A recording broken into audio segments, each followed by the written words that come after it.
2025 को सरनू में एक घटना घटित हुई थी जो पूरे बाड़मेर शहर को झकझोर दिया कि दोनों हाथों पे हमला करके जिसमें एक डेथ हो गई थी और एक को सीरियस हालत में जोधपुर रेफर किया गया था। इस पे प्रकरण दर्ज हुआ था पुलिस थाना सदर पे।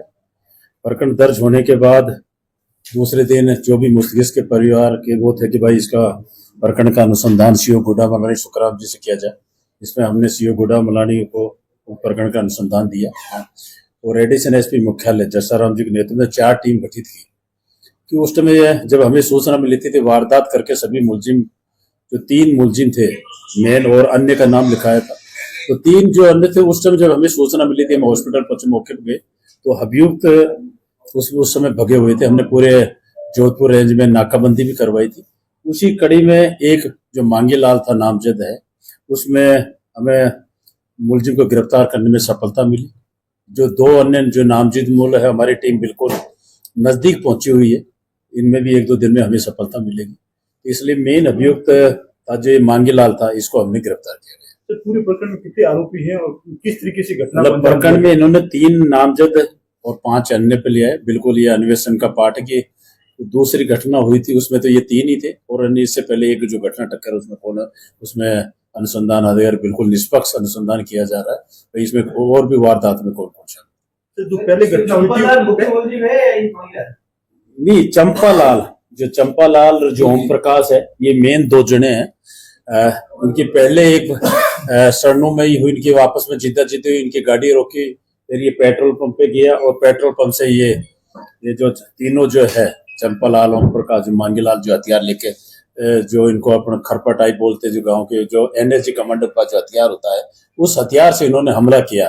तो मौके पे भी बहुत ज्यादा मिले हुए थे। तो ये 3 मेन अभियुक्त है। तो सर ये आपकी पुलिस की कितनी टीमें इसमें जुटी हुई है और काफी दिन भी हो गए इस वारदात को, तो ये लोग कहाँ संभव ठिकाने नहीं इसका मतलब हमारी 4 टीम है एडिशनल सब में। हमने पहले दिल्ली टीम भेजी थी मानेसर भाई, इसमें पहले ये एनएसजी बीएसएफ का सिपाही है ये चंपाला, तो उसको भी हमने जो एनएसजी अधिकारी से पूछा तो इसको भी 31/7 को मतलब इसका आचरण ठीक नहीं था, वहां से उसको रिलीव किया हुआ था।